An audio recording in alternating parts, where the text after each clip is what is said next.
안녕하십니까, 정치빈입니다. 제가 지난번 약간 텀 때 방송을 못했는데 이게 좀 아무래도 저도 정치부다 보니까 현장을 좀 많이 다녔고요. 좀 뭐 경기도, 서울 이런 격전지부터 해서 최근에는 이제 부산 연제구 그 이제 진보당 후보와 국민의힘 후보가 붙은 그것도 다녀오면서 좀 르포를 좀 많이 썼습니다. 그래서 좀 약간 시간이 없었다는 점 양해 부탁드리고요. 사실 지금도 조금 시간이 좀 애매하긴 한데 그래도 선거 전 결과 예측은 좀 해보는 게 의미가 있지 않을까 싶어서 뭐 제가 좀 봤던 현장의 분위기 이런 것도 전달해드리고 싶어서 이렇게 좀 방송을 하게 됐습니다.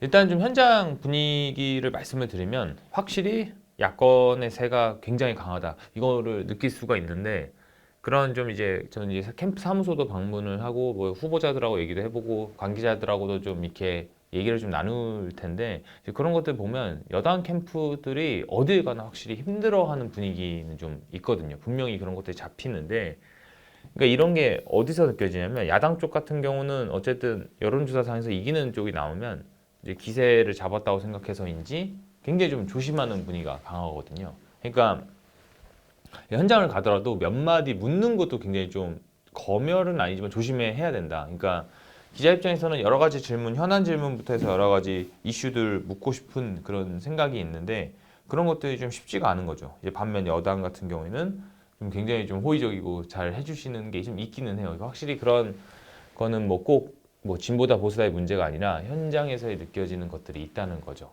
이제는 남은 기간이 며칠 안 남은 상이라서 조금 그래도 변수라고 할까요? 좀 변수를 좀 잡아 보면 민주당 변수가 좀 있죠. 화성을 공영 후보 갭투자 의혹, 양문석 후보 대학생 딸 뭐 사업자 대출 의혹도 있고 뭐 수원에 나온 김준혁 후보는 뭐 예전에 유튜브에서 발언했던 뭐 이대생 미군 성상납 발언 뭐 이런 것들이 어느 정도 영향을 줄 수는 있다. 그렇게 좀 보고는 있는데 뭐 지금 와서 후보를 드랍시킬 수 있는 것도 아니고 그리고 민주당 측에서 논란이 있기는 하죠. 근데 이게 좀 얼마큼 영향을 미칠지는 모르겠는데요. 왜냐하면 어쨌든 간에 좀 지역구 각 개별적 지역구에서는 좀 이슈에 영향이 있을 거라고도 물론 있겠죠.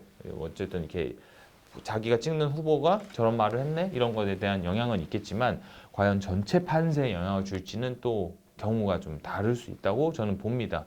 왜냐면 워낙 좀 야당 후보들이 정권 심판 얘기를 계속 세게 하고 있는 상황이거든요. 실제로 보면 서울 같은 데 보면은 그 현수막 같은 게 민주당 같은 경우는 정권 심판 위주로 가는데 그 메시지가 딱 분명하죠. 야당은 그런데 여당 같은 경우는 이제 공약 위주로 그러니까 이제 기본 포멀한 형식으로 가는데 이제 그런 것들이 좀 본인들도 판단을 했다 영향을 주고 있다라고 보면 되는 거거든요.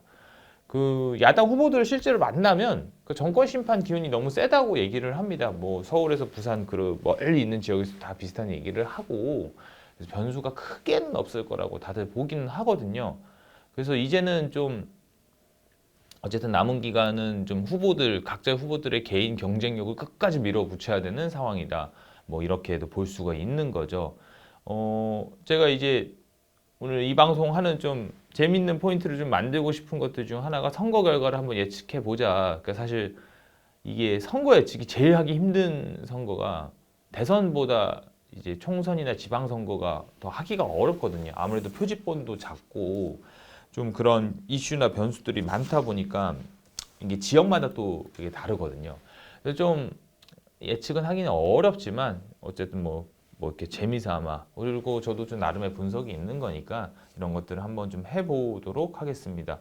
네, 일단 여당인 국민의힘은 전 120석 좀 못 되는 117석 정도를 예상을 합니다. 왜 꼭 그 숫자냐? 뭐 구체적인 이 숫자를 뭐 지정하는 건 큰 의미는 없는데 어쨌든 110석 아래라는 게 저는 좀 보고 있는 게 최근에 나온 여론 데이터나 이런 것들을 보면 좀 다르다는 걸 좀 느낄 수가 있는 거죠. 그리고 이제 민주당은 이제 뭐 비례대표 정리를 하겠지만 뭐 한 160석 정도 나올 거라 예상이 들고요. 조국혁신당 12석, 진보당은 이번에 좀 뭐 비례대표 연합에도 들어갔고 그리고 이제 지역구 후보들이 좀 선전을 하고 있어서 5석 보고 개혁신당 한 3석 보고 있습니다. 새로운 미래는 저는 이제 비례대표에서 좀 선전을 하지 못할 것 같아서 1석 정도 보고 민주야권연합 같은 경우는 이제 비례대표만 좀 보는 게 있으니까 한 2석 정도 예상을 하고 있습니다. 지금 이 수치들이 보면 결국에는 한 거의 저는 이제 180에서 190의 거야가 만들어지지 않을까 보는 거거든요. 뭐 이 수치가 중요한 거죠. 어느 정도 나올 거냐가. 그러니까 워낙 지금 현 정부 인기가 그렇게 좋지가 않고 국민의힘에서 이게 좀 탄력을 받기가 힘든 구조라는 게 좀 문제다라고 보고 있습니다. 그리고 제가 이제 좀 현장에서 느꼈던 분위기 좀 재밌었던 건 이제 조국혁신당 등장으로 이 부산 쪽 지역구에서도 민주당 후보들이 덕을 볼 거라는 거죠. 그러니까 이 결국에는 거야를 만들려면 그런 수도권도 중요하지만 지방에서의 그런 것들이 많이 올라와 줘야 되는데 이게 조국혁신당 등장으로 인해서 이재명 대표한테 실망했던 야당 지지자들이 투표장으로 가긴 간다. 그러니까 비례대표 찍어줘야 되니까. 그리고 이제 지역구 투표도 뭐 일각에서는 이거를 기권하지 않을까 하지만 그래도 민주당을 찍어주는 야권 후보들을 찍어주는 모양새로 갈 거라는 거죠. 이 조국의 그 지지자들이. 그러니까 이런 변수가 굉장히 예전부터 생겼던 거고. 그러니까 이게 참 여당 입장에서는 어쨌든 수도권이 지금 굉장히 안 좋은 상황이고 야당은 뭐 많이 분열이 안 된 상황이라서 좀 여당이 힘들 거라고 좀 보는 겁니다. 이제 생각을 해보면 4년 전 민주당이 총선에서 이렇게 큰 승리를 거둘 거라고 예측을 많이 못했던 것처럼 뭐 제가 말했던 데 반대로 여당 승리가 나올 수도 있겠지만 뭐 저는 그것도 하나의 재미라고 봅니다. 제가 못 짚었던 부분들이 있는 것도 뭐 기자로서 공부할 부분이 있는 거고요.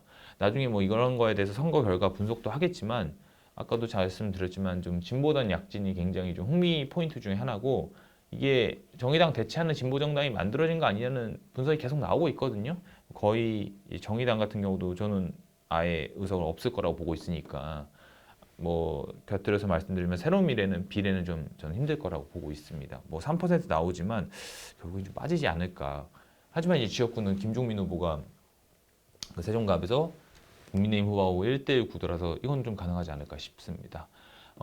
결국 저는 이 조국혁신당 바람이 얼마큼 야권에 영향을 미치냐가 중요하다고 보고 있고요.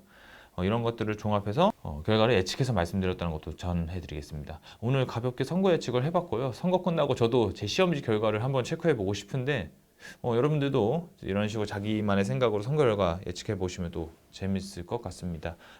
선거 이후에 또 저도 이렇게 종합적으로 분석하는 방송으로 찾아뵙겠습니다. 감사합니다. 정치빈이었습니다.